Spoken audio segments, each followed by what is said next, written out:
Bom, dando a nossa continuidade de estudo de processos e threads, né, falamos que é, o computador, na verdade, não gerencia programas, porque programa é a parte estática, né?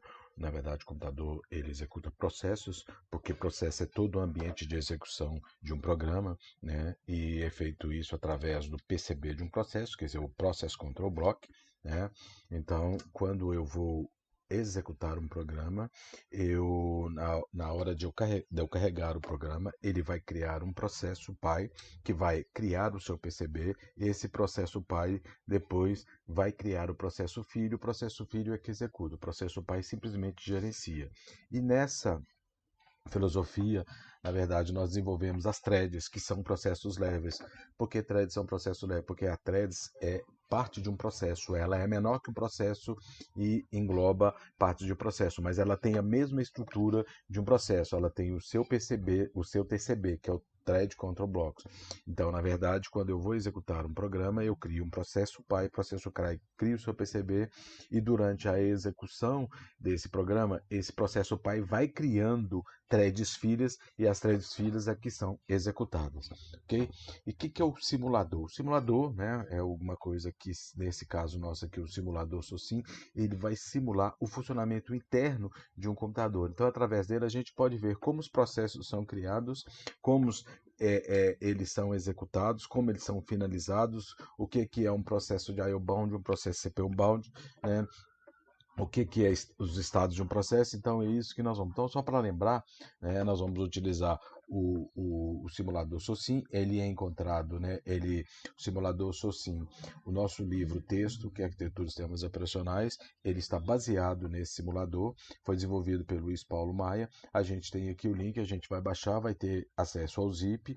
Quando a gente acessar o zip e descompartilhar e descompactar, nós vamos entrar aqui e carregar o SOSIM. Ele foi desenvolvido em Delphi, né? Que era a linguagem que tinha, e quando eu clicar no executável, ele vai abrir para mim essa tela, que é a mesma tela que está mostrando aqui, né? O importante é eu ver aqui que aqui tenho três partes, né? Eu tenho três partes desta minha tela, que é o console, que eu tenho várias opções para mudar parâmetro do sistema. Nós vamos, com o decorrer nós vamos falando janela, né? Nós vamos ter gerência do processo, processador de memória, as partes que ele consegue, arquivo de paginação de memória, nós vamos estudar isso mais para frente, as estatísticas de uso do processador e o log para ver o que está ocorrendo. Aqui nós temos gerência de processo, nós podemos criar processos, suspender, prosseguir o processo que está suspenso, finalizar, alterar a prioridade e ver o conteúdo do PCB de um processo. Aqui nós temos a gerência do processador com os estados que um processo pode ocupar. E aqui nós temos a gerência de memória, ou as partes da memória que um processo está ocupando. Então, para eu fazer essa prática, né, para ver como é que funciona o meu, eu tenho que definir que processo de I/O bound e CPU bound. Processo de CPU bound, nós já vimos, são processos que utilizam tempo de CPU. Processo de I/O bound são processos que utilizam tempos de periférico. Esse aqui trabalha na velocidade do processador, esse trabalha na velocidade do periférico. Então, na verdade, o que eu tenho, né? Dificilmente eu tenho só processo de I/O bound, ou processos de CPU bound. Eu tenho a mistura dos dois, né? É, e o SOSIM vai me permitir criar esses dois tipos de processo. E eu vou escalonar processo. O que é escalonar processo? Escalonar processos é colocar processos em execução, né? A parte do SO é o escalonador que faz isso. Então, o que é escalonar processo? É você analisar o processo, ver qual que é a prioridade de ser executado, como é que ele pode ser executado e depois colocar ele em execução. Então, nós já estudamos que um processo pode ter 5 estados. Primeiro, a criação, quando eu começo a carregar o programa para ser executado, ele vai criar o processo pai vai criar o seu PCB, e depois que o processo pai estiver pronto, ele vai estar de pronto para ser executado. Quando ele for executado, ele vai criar threads filhas e as threads filhas que entram na etapa de execução. Então, o processo depois de criado, ele só pode ir para pronto, porque ele vai ser analisado para saber qual o tempo que ele vai ser executado. Um processo em estado de pronto também só pode ir para execução, ou seja, ele está pronto para ser escalonado, está pronto para ser executado. Um processo em estado de execução, ele pode voltar para o estado de pronto, porque o tempo dele, eu estou trabalhando com time slice, ou seja, tempo compartilhado, o tempo dele se exauriu, ele foi retirado do processador para carregar um novo processo, porque essa é a filosofia de sistema programado. Ele pode ir para estado de termo, porque toda vez que eu crio um processo, eu crio o PCB, que na verdade eu vou reservar recursos para esse processo estar trabalhando. Quando esse processo é finalizado, não tem mais para ser executado, ele tem que liberar todos os recursos que foram compartilhados. Quem faz essa liberação é o processador, é o estado de execução, é o kernel. Então, o processo é finalizado, ele vai para o estado de execução, libera todos os recursos que ele alocou e ele é terminado. E ele também, em estado de execução, ele pode ir para estado de espera. Por quê? Porque ele fez a requisição de um processador. Quando ele faz uma requisição externa, ele fez uma requisição externa e depende da resposta dessa resposta externa. Normalmente ele está fazendo uma requisição a um periférico, então ele tem que aguardar a resposta do periférico para depois continuar trabalhando. E um processo que está em estado de espera está esperando uma resposta a um evento externo, e depois que ele receber essa resposta, ele não pode ir para estado de execução, ele tem que estar de pronto para ser tratado novamente para ver quando é que ele pode executar. Então, isso é o estado de um processo, mas eu vou escalonar um processo. Então, quando eu vou escalonar o processo, o que eu tenho que fazer? Eu tenho que ver o algoritmo de escalamento. Eu criar um algoritmo de escalamento que vai mostrar para mim como aquele processo vai ser executado. E os algoritmos de escalonamento, eles são divididos em duas maneiras, preemptivos e não preemptivos. O processo preemptivo é aquele que ele entra na CPU e só libera a CPU depois que ele for finalizado, depois que ele acabar e liberar o recurso. Os processos preemptivos são o que a gente hoje tem em multiprogramação. São processos que eles são retirados da CPU, podem ser por time slice, pode ser por prioridade, tá? Então esse é o exemplo. Eu tenho a tarefa 1, rompeu o time slice dela, ela sofreu a preempção, aí veio a tarefa 2, a tarefa 2 ela foi finalizada, não tem mais o que fazer, ela passou, liberou também e começou a tarefa 3 a ser executada. Quando a tarefa 3 foi executada, veio uma tarefa 4 de maior prioridade. Aí o que acontece? Essa tarefa 3 é suspensa, a tarefa 4 entra no lugar, é toda executada porque ela tem prioridade maior. Depois que ela acabar, a tarefa 3 volta a ser executada novamente, ou ela é finalizada ou venceu o time slice dela, vem a tarefa 1 e vai sendo executada, e assim sucessivamente. Ok? Bom, então nós vamos agora criar um processo. Como é que se cria um processo? Nós vemos aqui criar um processo. Quando a gente vai criar um processo, a gente tem aqui a prioridade do processo. Isso sim, ele trabalha com o número 0, é a menor prioridade que tem. E à medida que eu for aumentando isso, eu vou aumentando a prioridade. Esse limite de frames a gente vai estudar mais para frente, que é ocupação de memória. No caso aqui, eu estou ocupando 4 páginas de memória, é o padrão que ele traz. O tipo de processos pode ser processo de I/O bound, processo de I/O bound disco, fita e terminal, e processo de CPU e I/O bound juntos de disco, fita. Só para simular. Na verdade, a processo de I/O bound disco, fita ou terminal vai dizer apenas a velocidade, o tempo de espera que ele vai ficar. Normalmente, um processo de I/O bound ele tem um tempo de espera menor, porque o disco é mais rápido. Fita e terminal, o tempo de espera é mais ou menos o mesmo, e maior do que o tempo de espera de um disco. Tá? Bom, eu vou criar primeiro processos de I/O bound. A cor do processo é verde, eu vou ver aqui que ele está criando o processo verde, vou ver que ele está mostrando para mim o PID do processo, a prioridade dele é 0, ele vai estar alterando o estado de pronta execução, porque ele é um processo só de I/O bound, então ele não entra em estado de espera, e eu posso ver por aqui também, gerência do processador, que hora ele está em execução, hora ele está em pronto, hora ele está em execução, hora ele está em pronto, ocupando 5 posições de memória e vai sucessivamente. Se eu quiser criar um novo processo, eu venho aqui, por exemplo, um processo de I/O bound de disco. Vou criar esse processo, aí eu vou ver que esse processo ele vai entrar em estado de espera, porque ele é um processo de I/O bound. Então ele vai entrar em espera, recebe a resposta do periférico, vai pronto, vai para execução, volta de novo, porque ele está sempre necessitando de resposta de periférico. Isso daqui é o tempo de espera do processo. Ele vai ficar rápido, você pode ver, se eu aumentei o tempo de espera. ele vai ficar muito rápido ou muito lento, dependendo. Vou fazer a fatia de tempo. É a fatia de tempo que o processo vai ficar em execução, tá vendo? Aumentou, ele está um tempo de execução maior agora, né? Então é a fatia de tempo que ele vai estar dentro da CPU. E o clock aqui é a velocidade com que ele vai executando. Quanto maior o clock, mais rápido ele executa. Ok? Aqui eu posso ter o PCB, que ele vai mostrar para mim. Eu tenho que escolher o processo, desculpa. Escolhi o processo PCB, ele vai mostrar para mim algumas características, que são estado, o contexto de hardware e o contexto de software. A prioridade é um contexto de quê? De software, porque quem vai definir isso é o software. O estado que o processo está é um contexto de hardware, porque quem altera o estado do processo é o registrador, é o contexto de hardware. Então, o estado é um contexto de hardware. O tempo de criação é o tempo que ele foi criado até o momento atual. Isso é contexto de software. O tempo de CPU é o tempo que ele usou de CPU para ser processado. Isso também é contexto de software. Frames é a quantidade de memória que ele está utilizando, a cota de disco que ele está utilizando. Essa cota de disco é também contexto de software. E o PC, que é o Program Control, ou contador de programa, ou também o Stack Point, né, é o registrador que mostra para mim qual a próxima linha de código que ele vai ler do programa. Então, esse é contexto de hardware. Então, as duas únicas coisas que são contexto de hardware é o estado e o PC. Todas as outras são contexto de software. Se eu fizer isso aqui, ele vai mostrar o PCB do outro processo, tá vendo? Do processo vermelho. Então, eu alterando isso daqui, tá? As janelas aqui, a estatística, ele vai mostrar para mim o tempo, né, o início que ele correu, desde o corrido que eu inicializei o SOCIM, quantos processos eu tenho 2 processos, quantos que estão em estado de pronto, quantos estão em estado de execução, quantos estão em estado de espera, então ele mostra uma estatística do sistema para mim.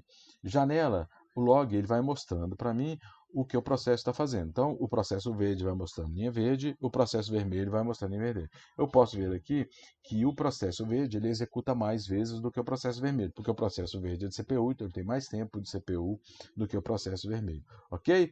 Bom, então, a partir do momento que eu criar, nós vamos fazer isso. Agora vamos ver o que está pedindo para a gente poder fazer. Olha, mostrei para vocês como criar um processo. Vou analisar, criar um processo, 2 tipos de processo, né?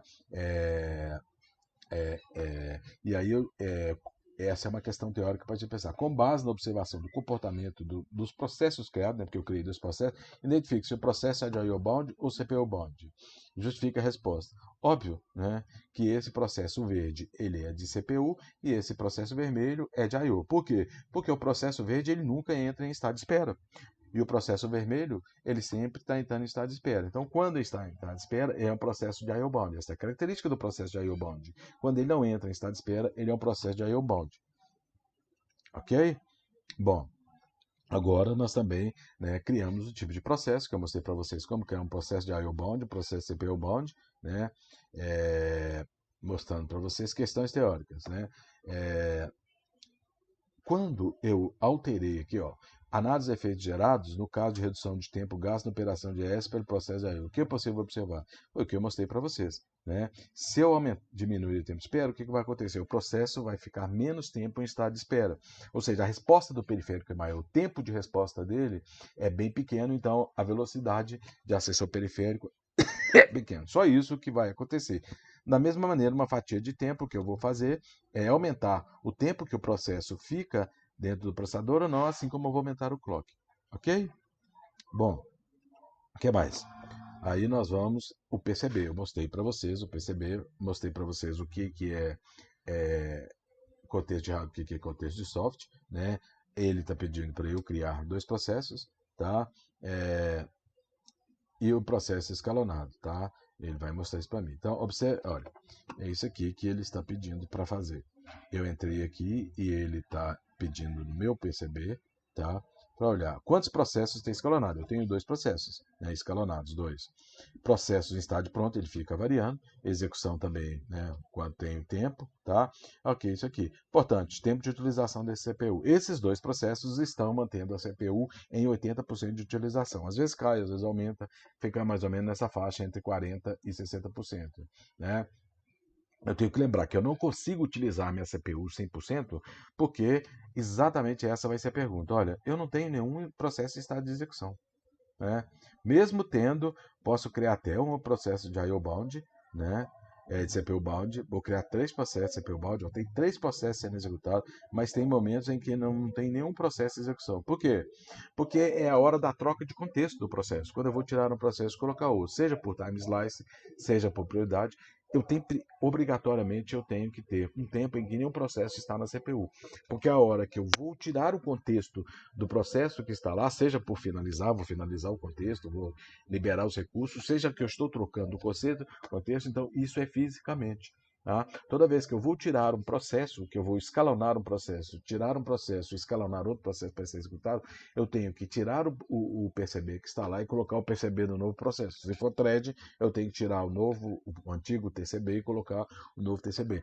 Então, há um momento em que nenhum processo está em execução exatamente porque está havendo a troca do contexto. Ok? Bom, por que não tem nenhum estado de espera? Por último, aí nós vamos ver o log de execução. Eu mostrei para vocês. Eu estou vindo aqui e estou mostrando, olha, processo amarelo, para ver que o processo amarelo e o processo verde, eles têm o mesmo tempo de CPU, porque são 2 processos de CPU bound. Então, eles têm sempre 2 processos. Eu boto em execução, tiro de execução para ponto. Boto em execução, escalono ele para ser executado, tiro ele para ser executado. Os processos de I/O bound não. Ele vai de pronto para execução, de execução ele vai para estado de espera ele vai para pronto de novo para depois ir para execução. Então, um estado de CPU bound, ele só pode, no caso, em tempo de execução, ele só tem 2 estados, pronto e execução. E é lógico que o estado de tempo quando ele foi finalizado, o estado de criado quando ele foi criado. Agora, um processo de I/O bound, ele vai passar por 3 estados. Ele vai passar de pronto para execução, de execução para espera, de espera para pronto e vai voltar de novo. Ok? É isso que o log está mostrando para mim. Né? Bom, questão teórica. Analise os 2 processos, CPU bound, execução e iniciação operacional, que diferencia apenas pela fatia de tempo. Eu vi, né, isso daqui, eu aumentei a fatia de tempo, o que vai acontecer? O processo vai ficar mais tempo em estado de execução. Só isso que é a diferença. Então, quer dizer, qual que é a ideia disso? Se eu colocar uma fatia de tempo muito grande, né, o processo vai ficar muito tempo dentro da CPU, então não vai adiantar nada eu fazer multiprogramação, porque o tempo que ele vai ficar na CPU muito grande vai quase que dar para realizar o processo inteiro. Então ele vai funcionar como se fosse um sistema monoprogramável. E se eu colocar um tempo muito pequeno também, o que vai acontecer?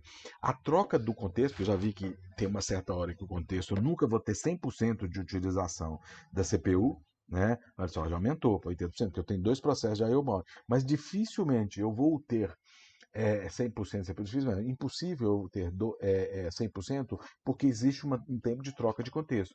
Então, ele não pode ser muito grande, porque vai dar a ideia de que o sistema é monoprogramável, nem muito pequeno, porque senão eu vou perder a efetividade da CPU, ou seja, a troca de contexto é maior do que o tempo de execução do processo. Eu levo um tempo grande para trocar o contexto, e quando eu troco o contexto, já está na hora de processo entre estado de execução, já está na hora dele sair de novo. Então, essa é a filosofia. Eu não posso ter um time muito grande, um quanto muito grande, porque senão dá a ideia de monoprogramável, nem um quanto muito pequeno, que é chamado de tempo, esse tempo que ele está lá no CPU chamado de quanto, nem um tempo muito pequeno, porque senão eu vou perder em efetividade, ok? Então essa é a filosofia que a gente teve de processo, né? A gente, como vai falar o processo, ok? Vou criar o processo. Outra coisa interessante, super interessante, olha. Esse processo que está em I/O, ele vai entrar lá. Agora eu vou suspender, vou deixar esse processo suspenso. O que acontece? Ele não entra em suspensão na mesma hora, ele continua em I/O. Por quê? Porque para mudar o estado de um processo, né? Desculpa, eu não suspendi o processo, né? Suspender. Agora ele está suspenso, tá? Ele tem que entrar em estado de execução para poder suspender ele. Olha que bacana. Ele está suspenso, mas ele está ocupando o tempo de CPU. Isso é importante a gente observar, porque se fala assim, para você não ficar sobrecarregando muito o seu sistema com ficar carregando coisas no seu programa, né? No seu computador, sendo que isso vai ocupar memória sem estar efetivamente CPU. Então a gente tem que ter muita parcimônia para poder fazer esse tipo de coisa, ok? Então, ele está suspenso. Aí, se eu for prosseguir, ele vai continuar trabalhando, né? eu vou marcar ele aqui, vou progredir ele, tá aí também ele tem que sair de suspenso, né, para poder executar. Sempre tem execução. Então vamos lá, eu vou marcar o meu processo aqui, eu marquei, tá vendo isso aqui, vou suspender. Ele não é suspenso na hora, por quê? Ele está suspenso aqui, ó, mas ele não foi suspenso, porque ele tem que passar para execução para depois ser suspenso, tá vendo? Então ele estava em espera, passou para pronto, entrou em execução, e na execução ele está falando, olha, esse processo tem que estar suspenso. Ele foi suspenso. Tá? Então, ele não foi suspenso de imediato. Por quê? Porque um processo só pode ser suspenso quando ele entrar em execução, que vai determinar isso. É a mesma coisa quando eu vou criar ele, ó. Não, desculpa. Quando eu vou prosseguir, também tem que entrar em pronto para depois executar, para depois voltar para espera. A mesma coisa. Então, ó, se eu pegar esse processo e colocar ele em suspenso, o que, que vai acontecer? Ele tem que ir para pronto primeiro, para depois, aqui já está marcado que ele foi suspenso, mas ele não está suspenso ainda, porque só vai ser suspenso depois que ele entrar em execução. Bacana? Ele entrou, pronto, está suspenso, ele não está executando mais. Eu vou finalizar então esse processo. Olha, ele ficou preto porque ele foi finalizado, mas ele não está finalizado. Por quê? Porque ele está suspenso. Ele só vai ser finalizado quando ele entrar em execução. Bacana. Então vou prosseguir, mas mesmo assim ele não está morto. Por quê? Ele não está, foi finalizado. Por quê? Porque só depois que ele entrar em estado de execução, ok? Olha, o vermelho agora ele entrou na fila, né? Estava lá agora, ele vai entrar em execução e foi finalizado. Por quê? Porque um processo só pode ser finalizado depois que entrar em estado de execução. Nós já mostramos isso. Por quê? Porque eu separo os recursos para esse processo poder trabalhar, então eu tenho depois liberar esses recursos. Então, por isso que um processo, quando ele é finalizado, quando o programa manda ele ser finalizado, ou ele é finalizado de uma outra forma, de qualquer forma, ele tem que entrar em estado de execução para ele ser finalizado, ok? Então, com esse sistema todo, né, é isso que ele perguntou, eu consegui mostrar como é que funciona um processo, quais estados que um processo pode desocupar, como é que o que um processo de IO-bound funciona, o processo CPO-bound, os estados que o processo para, finalizar, tá? Lembrando o seguinte, todas as vezes que eu falo de processo, eu estou falando de thread. É a mesma filosofia. Toda vez que eu estou falando de thread, é a mesma filosofia de processos. Porque thread é chamada de processo leve. Thread é igualzinho o processo, porém possui um tamanho menor que o processo. Tá? Essa é a filosofia de threads, porque threads filhas do mesmo processo pai compartilham contexto de hardware, desculpa, contexto de hardware não pode compartilhar, compartilham contexto de software e área de memória com o processos, as threads filhas compartilham entre si o contexto de software e a área de memória do pai com as filhas. Por isso que ele é chamado de processo leve, ok? Então, com isso a gente conseguiu